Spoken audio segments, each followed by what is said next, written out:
Hello, welcome to the Gorgeous Goddess YouTube channel. The topic I will be discussing today is a question that I found on a Facebook group, which was a really interesting question. I thought this was a great topic for a video, and that is, what is the difference between evaluating a person or a situation and judging a person or a situation? This is a really great question because it really demonstrates the difference between what the ego does, which is judge, and what the spirit does, which is it just all spirit ever does is it just confirms, is this personal situation acting, or is this person acting, and is this situation in line with the divine truth or not? That is literally all spirit is ever doing. Is this in alignment? Is this out of alignment? And that is it. It's just saying, yep, that's in alignment, that's not in alignment. And everything else is judgment, and it's the ego. So if we take the first of those questions, how do you know, are you evaluating a person or are you judging a person? And where I want to start on this question is, I want to look at a teaching that is out of the wonderful text, A Course in Miracles. So what does A Course in Miracles say on this topic? It says that only the ego can see another ego. What it's really getting at is only the ego looks at the expression of somebody else's ego and attaches any reality or significance to it. Because again, spirit just looks at it and goes, oh, well, this person is just acting out an ego illusion. They are just blinded by something right now. And it doesn't give any weight to what that behavior in that moment. All it says is this person is not expressing the truth of who they are right now. Leave it at that. Okay, it's the ego. When the ego sees something, what the ego does and how it turns this into a judgment is when we see a person, or when ego sees a person that is displaying a behavior that is out of alignment, the ego sees that and it makes that the truth about the other person. That person is mean. That person is, deluded. That person is cruel, or that person is, I don't know. I can't think of any of those things that the ego says at this moment. But it is the ego that sees that, what the person is doing, and makes it something about that person. This is what it is, a judgment of. You're saying that the way that you're seeing this person right now is the truth about them. You're not just saying, oh, they're just acting out some illusion that they're trapped by. No, you're looking at them and you are assigning what they are doing as saying something about who they are. That's when you know you are judging that person. You are looking at it and you're giving it any significance that right now they're acting out of that maybe ego state.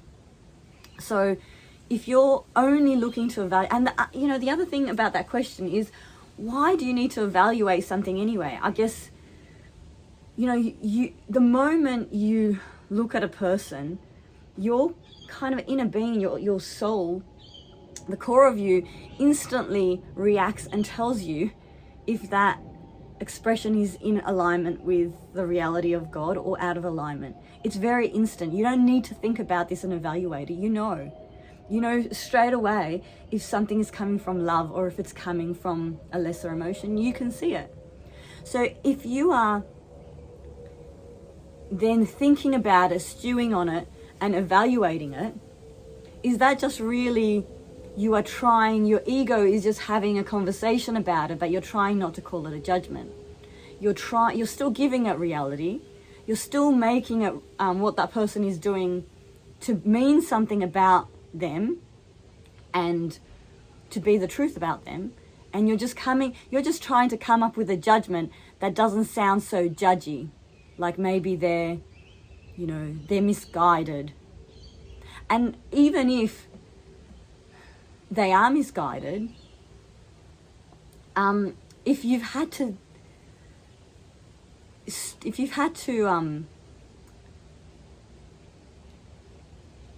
use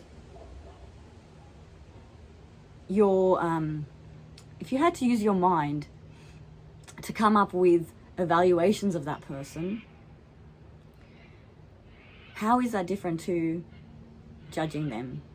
And I guess the other thing that is relevant here is, what is your intention? What is your intention behind evaluating someone? Are you evaluating what they're doing in order to be at peace with it? Are you evaluating what somebody is doing in order to help somebody? Or are you evaluating them in so that you can decide how to feel about it? Because if you're evaluating a person or what they're doing in order to determine how you should feel about it, then there is some level of judgment that's involved. Why? Because it's the ego doing that. Because spirit instantly knows how they should feel about everything, which is, how should I feel about that person? I should love them. How should I feel about this person? Well, I should love them. How should I feel about this person even though, they're doing this behavior? Oh, duh, I should love them. Okay? So if you're evaluating so that you can determine how to feel about something, then it's really just an undercover form of judgment. So let me just look at the second aspect of that question, which is, how do we know if we are judging a situation or if we're evaluating a situation? And I think that's slightly different, because situations are different to people, and situations are things in which we need to take action and react. So evaluation becomes more relevant here. Okay, so how do we normally judge situations? The main judgment that we all make about situations is, this should not be. So if you've got a sense that this situation should not be, this situation is wrong, there is something not right about this situation, you are in judgment of that situation. Any dialogue you have is going to be based on that judgment. This should not be happening to me. How do I avoid this ever happening again? It's not okay that this is allowed to happen. Or God should not allow this to happen. Or the people in this situation shouldn't have let this happen. Or I shouldn't be subjected to this. This is too much.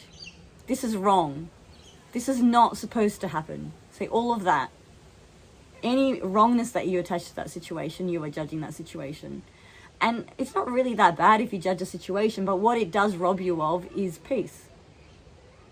Because, one of the reasons for why you are here in the first place is to learn to be peaceful in any circumstance. It's to discover that the reality of you is this internal spirit that you have, and to hold the vibration of that and to shine the vibration of that spirit, regardless of what's happening out there, regardless of what that situation is.